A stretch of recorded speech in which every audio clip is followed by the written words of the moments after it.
अस्सलाम वालेकुम।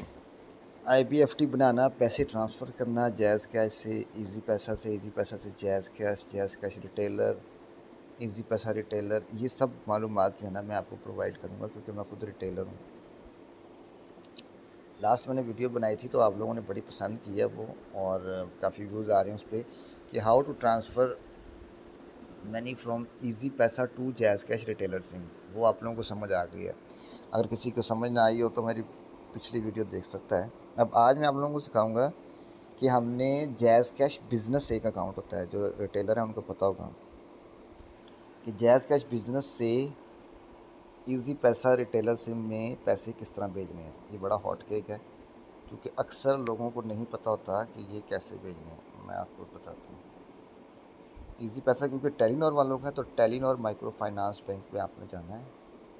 अब रिटेलर सिम जो होती है ना, वो कोई भी हो वो आईडी कार्ड पर इशू होती है। तो ये हम एक रिटेलर का आईडी कार्ड लिख लेते हैं।